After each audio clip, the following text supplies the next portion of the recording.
Comment ça va aujourd'hui? Bien? On va faire un test, vous êtes d'accord? Est-ce qu'il y a un public aujourd'hui? Alors, s'il y a un public, on va applaudir. 1.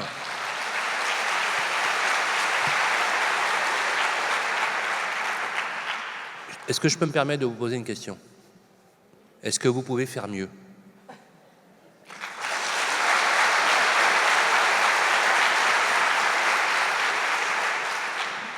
Comme Chardisson. Merci en tout cas. C'est lancé pour la première table ronde. Je voudrais juste, dans le casting que nous avons fait aujourd'hui, accueillir, c'est Bruno Hesch, n'est-ce pas?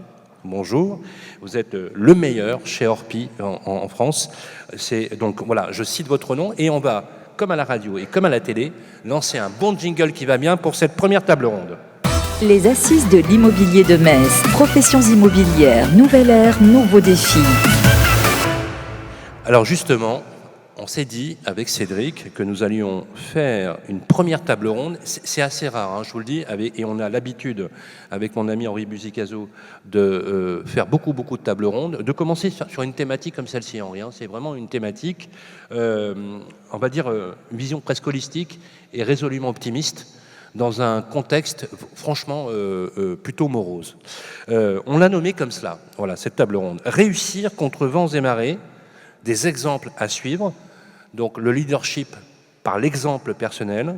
Les meilleurs performeurs français nous livrent leur quotidien et peut-être, pourquoi pas, s'il y a des recettes. Voilà. Parce qu'on a des jeunes aujourd'hui, on a plus de 300 jeunes qui sont en cours et qui attendent de vous des tuyaux. Et c'est vrai que, rappelez-vous, quand vous avez démarré dans le métier, vous ne saviez pas beaucoup de choses et vous avez appris par votre expérience.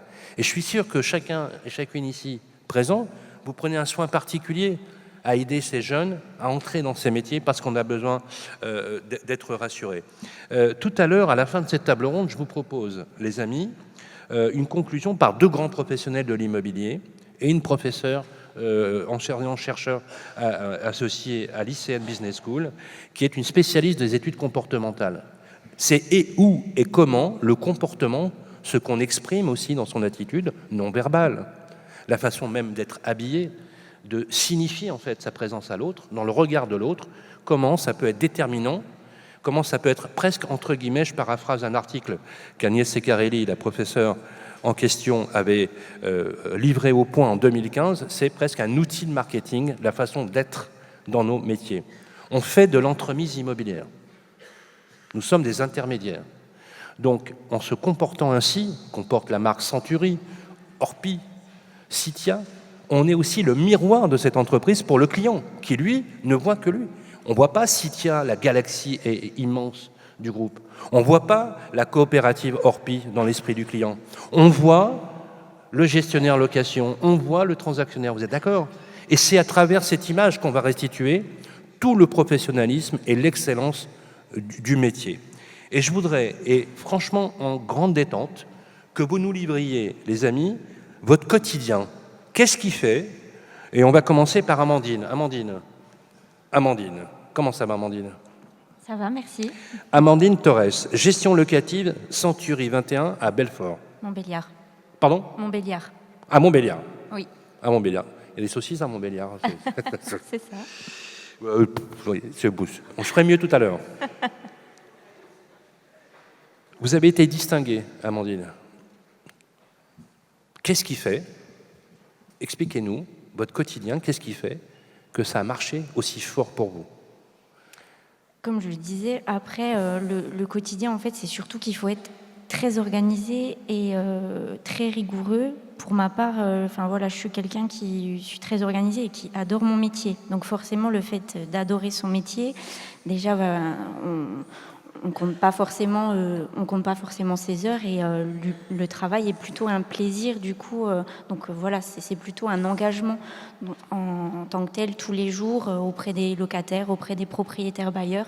Donc pour moi, c'est quand même un certain cadre, rigueur et organisation. Il faut savoir gérer les priorités. Alors justement, Amandine, je comprends complètement. Hein, c'est engagement, attachement à l'entreprise, présent. C'est quelque chose qu'on doit faire, qui est même dans le cadre du métier. Mais qu'est-ce qui fait que vous arrivez à avoir ce type de niveau de performance? Est-ce que je pose des questions, c'est peut-être, est-ce que vous travaillez plus? Est-ce que vous avez peut-être une meilleure organisation? Est-ce que, par exemple, vous pourriez nous dire la description d'une journée? Le matin, quand j'arrive, je fais ça pour pouvoir, par exemple, mieux parler avec mes clients, ne pas être harcelé par des tâches chronophages qui m'empêchent de garder cette relation avec le client. Comment ça se passe? Les journées, elles sont complètement différentes, donc on ne peut pas aller. C'est très varié. Alors moi, je m'occupe de la gestion locative et de la location, donc moi, clairement, mes journées ne se ressemblent pas du tout. Donc je peux passer une journée à faire des estimations, à faire des comptes rendus d'estimation, à partir en visite avec des clients, et une journée à faire que de l'administratif. Et voilà, c'est pas chronophage pour moi, puisque j'arrive à m'organiser. Je sais quand, comme je disais, gérer les priorités. J'arrive à justement, là je me dis aujourd'hui par exemple, cette matinée je vais la gérer à faire mes baux, je vais la gérer à faire mes comptes rendus d'estimation, je vais la gérer à faire tout ce qui est gestion de travaux, puisque du coup en gestion locative on s'occupe de tout ce qui est gestion de travaux. Donc ça c'est des parties qui sont vraiment calées dans mon agenda. Et ensuite on fait, il y a des personnes, nous on a une petite apprentie à l'agence qui nous aide à faire les visites. Donc en plus de ça on peut se permettre de lui faire les visites, et nous en plus on s'accorde un peu plus de tâches administratives. Vous êtes entré dans le métier il y a combien de temps? Il y a 10 ans. Il y a 10 ans. Oui. On vous a accompagné? Oui, on a fait des formations du coup chez Century 21, il y a des formations qui... Et à votre tour, vous accompagnez ceux qui derrière vous continueront le métier? Oui. Ça vous plaît? Oui. J'ai eu la chance, voilà, mon directeur, j'ai commencé en tant qu'assistante commerciale chez Century, donc à Belfort justement, et le poste d'assistanat me convenait pas forcément, j'avais envie d'être sur le terrain. J'ai continué par la vente, la vente me plaisait très, j'étais totalement contente, sauf que le projet d'avoir un petit bout, donc j'ai préféré avoir des horaires, on va dire, un peu plus cadrés. Et ça fait là 8 ans que je fais de la gestion locative. Donc oui, mon patron, du coup, m'a quand même bien épaulée et bien aidée au niveau de l'évolution de ma carrière. Merci Amandine. D'ailleurs, en plus, vous ne stressez pas parce que vous avez votre président en face de vous. Oui. Voilà. L'immense professionnel qu'est Charles Marinakis, le président de Century 21, sous vos applaudissements.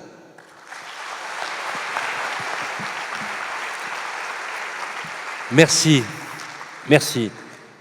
C'est une vraie fierté que vous soyez sur le plateau, Amandine. Vraiment. On aimerait avoir des collaborateurs, des collaboratrices comme vous, parce que au-delà de la qualité professionnelle que vous transmettez, mais je poserai la question à Agnès Secarelli, je sens toute la passion et la sincérité de votre engagement. Merci. Merci à vous. Merci. Bruno. Alors Bruno, c'est la star chez Orpi. Pardon ? C'est une star. Non, pas du tout. C'est pas une star du tout. Bonjour à tous déjà. Bon, en plus, il a une physique de top modèle. Voilà. Ça va être facile pour me mettre à l'aise. Tu sais, c'est le truc qui te met vraiment, c'est le truc qui te met à l'aise tout de suite. Voilà. C'est ce que je dis. Merci beaucoup. Envoie-moi ton 06. Bon, alors. On va se détendre un peu. Alors, Bruno, transactionnaire. Oui. Meilleur chez Orpi France. Alors, je ne sais pas meilleur chez Orpi France, mais en revanche, j'arrive des Landes. Merci à Cédric de m'avoir invité. Le parcours était vraiment sympa. Et la région est magnifique. Voilà.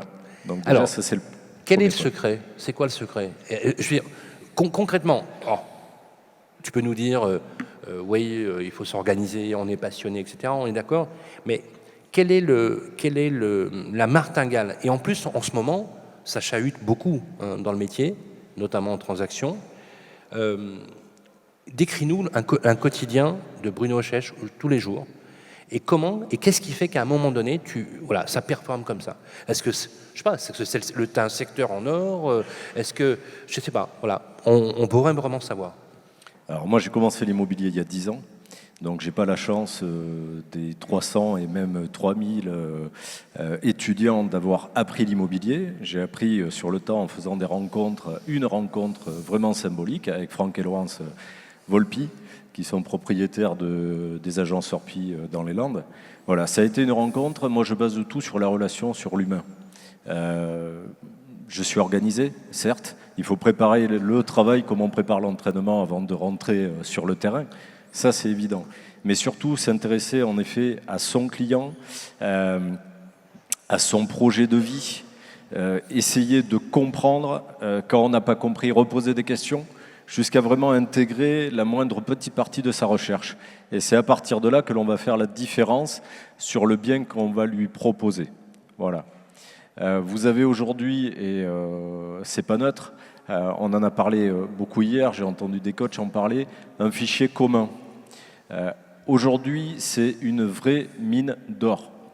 Il y a quelques années, on devait aller chercher l'intégralité des biens pour satisfaire tous nos clients. Aujourd'hui, vous avez un fichier, il vous suffit d'ouvrir votre ordinateur, d'être pertinent dans les recherches que vous allez faire, et vous allez avoir toutes ces pépites qui vont venir à vous. À vous d'être curieux, à vous d'aller chercher les biens qui correspondent parfaitement. J'utilise pas de grandes techniques de vente avec les repoussoirs et ainsi de suite, tout ça, j'y crois pas du tout.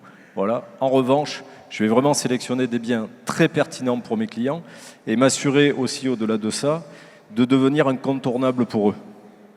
L'avantage du fichier, c'est de leur dire dès les premières secondes, je peux vous trouver le bien qui correspond à vos attentes. Vous n'avez pas besoin de parcourir bon nombre d'agences, désolé pour mes collègues et néanmoins concurrents, mais c'est moi qui vais vous le présenter et c'est peut-être là où ça va matcher. Bruno, vous êtes d'accord avec le fait que vous êtes aussi porteur de la marque et que vis-à-vis du client, quand il voit la marque, c'est vous qui le voit. Vous êtes d'accord là-dessus? Alors déjà, qu'est-ce qu'il voit? Il va voir nos vitrines. Non, mais il va voir nos vitrines, il va passer dans la rue, il va voir nos vitrines, il va voir nos spots de publicité. Orpi est extrêmement dynamique. Je le dis bien, dans la région, Franck et Laurent, ce sont des gens extrêmement brillants, des patrons d'agence extrêmement brillants qui nous mettent à disposition des outils fantastiques. Donc, qu'est-ce que va voir le client avant tout? C'est notre communication et nos vitrines. Soyons performants là-dessus. Il suffit de pas beaucoup de temps pour mettre à jour nos vitrines. Et ensuite, derrière, quand il va passer la porte, c'est en effet, vous l'avez dit, c'est les premiers regards. C'est comment lui serrer la main, c'est comment s'intéresser à lui. Je vois des agences, quand je vais chercher des clés, qui me disent à peine bonjour. On est confrères. J'imagine même pas un client qui rentre là-dedans. Ben nous, c'est pas le cas. Voilà. On les accueille avec un café, le sourire, et si on n'a pas le temps, au moins, voilà, juste un petit signe pour leur dire, vous inquiétez pas, on va vous prendre en considération. Ça a le mérite d'être clair, hein. C'est vraiment remarquable. Merci. Je peux vous demander, si c'est possible, d'avoir vos chiffres. Alors le chiffre d'affaires sur les dernières années, je suis aux alentours de 350 000 € à l'année. Ah, quand même.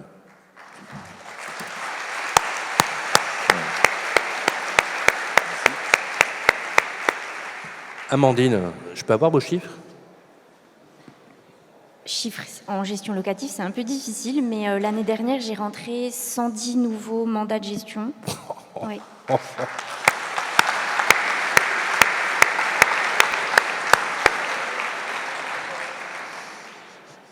Je vais venir vous voir chez vous, hein, c'est pas possible. Hein. Merci, hein. C'est super. Alors, David.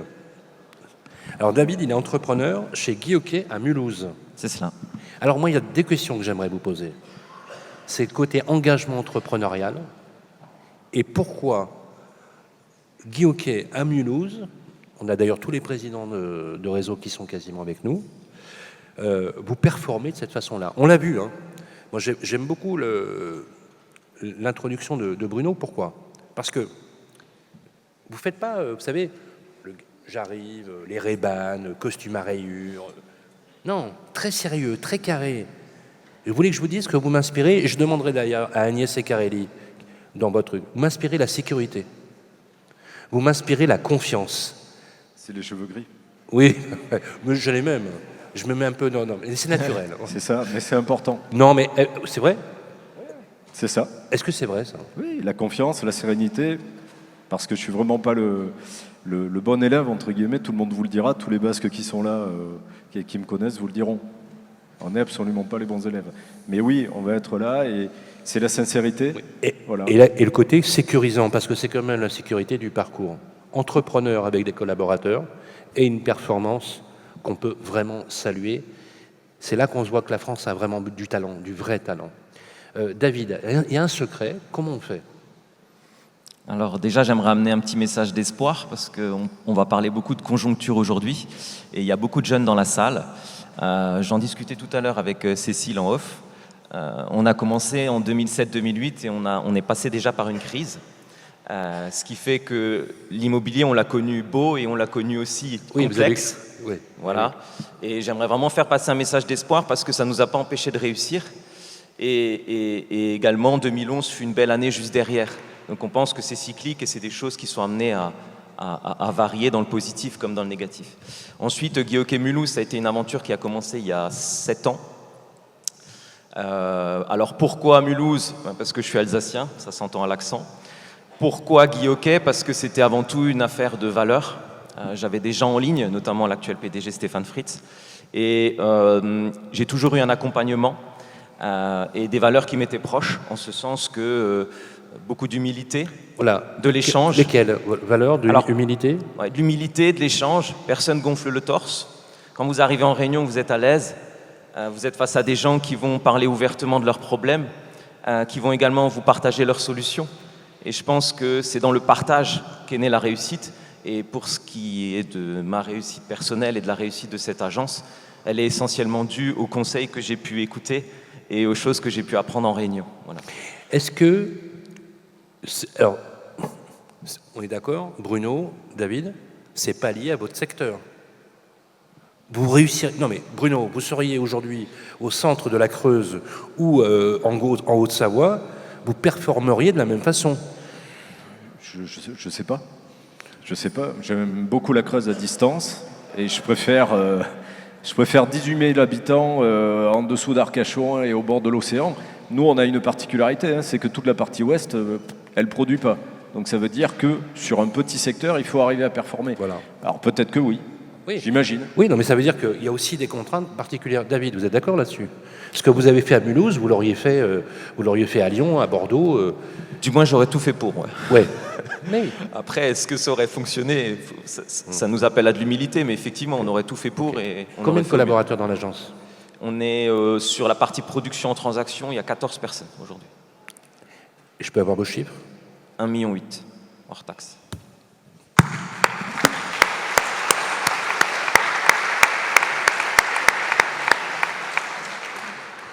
David Balin connaît pas la crise ? Alors, on la connaît quand même. Non mais objectivement, voilà. Objectivement, on s'en sort. Après, il faut quand même s'adapter. Ça nous appelle à beaucoup d'humilité. En fait, aujourd'hui, on est dans une phase où pour faire le même chiffre, ça nous demande plus d'efforts. Pour faire le même chiffre, il faut signer plus de compromis, il faut avoir plus de mandats, il faut être encore plus performant. Donc aujourd'hui, on est plus dans une métamorphose, continuellement de la remise en question, que réellement de la surperformance. Pour faire le même chiffre, on fait plus d'efforts. Après, je dirais que ce qu'il en ressort, et c'est comme à chaque tempête, c'est que le collectif prend le dessus sur l'individu. C'est-à-dire que quand tout va bien, vous en avez qui gonflent le torse, qui sont heureux, qui montrent leurs chiffres à tout va. Et puis quand tout va mal et que vous arrivez en réunion, les gens sont plus sereins, sont plus discrets, ils arrivent avec des chiffres et en même temps, ça nous aide à être plus collectif dans l'âme. Donc si j'avais un conseil à donner à des gens qui gèrent des agences aujourd'hui, c'est d'arrêter de mettre le vendeur du mois ou de faire des tops en interne, mais plutôt de mettre toute l'équipe ensemble, de faire le plus d'actions possibles communes. Et c'est pour ça que nous sommes ici. Il y a les logos FNAIM, il y a le logo Amepi, on est là pour ça. C'est-à-dire qu'on est dans le partage, comme il disait, on est là pour accueillir les autres. Et je pense que dans ces situations un peu plus complexes, des logos comme Amepi ou FNAIM prennent tout leur sens, en ce sens que du coup on va devoir se lier et on sera plus fort ensemble. Alors ce que je dis est prouvé par les chiffres, puisque si vous prenez par exemple les difficultés actuelles du marché, ceux qui sont le plus dans la tornade, ce sont les gens qui sont seuls ou à deux, ou parfois carrément indépendants. On le remarque. Et Bien plus sûr. une agence est nombreuse et structurée, et plus il y a une vraie équipe collective et je dirais solidaire, moins la tempête fait de dégâts. Voilà. C'est intéressant, l'esprit coopératif, Orpi est une coopérative, mais l'esprit coopératif qui n'enlève rien au côté performance individuelle. Au contraire. Donc c'est comme même- quoi il y a une alliance entre les deux. Ce que vous dites est très juste, c'est en période de doute ou d'obstacle qu'on a le besoin de se rassembler. C'est très humain finalement. le besoin de se rassembler pour affronter une réalité. Cécile ? Bonjour. Cécile Momy. Bonjour à Comment tous. ça va, Cécile ? Comment Comment ça va ? Ça va? Et vous? Bien. Cécile, location chez Citia à Limoges. Tout à fait. Performance exceptionnelle. Dans un groupe exceptionnel, certes. Décrivez-nous le quotidien de Cécile. Qu'est-ce qui fait qu'à Limoges, ça pourrait être ailleurs, ça pourrait être, d'ailleurs, vous n'êtes pas loin de Brive-la-Gaillarde, vous n'êtes pas loin de très jolis villages, une très jolie région dans le Limousin. On y mange très bien. Justement, qu'est-ce qui fait que vous performez à ce niveau-là? On peut commencer par vos chiffres, comme ça on va tout de suite voir les éléments. Alors l'année dernière, j'ai réalisé 344 locations, ce qui représente à peu près un chiffre d'affaires d'un peu plus de 300 000 euros.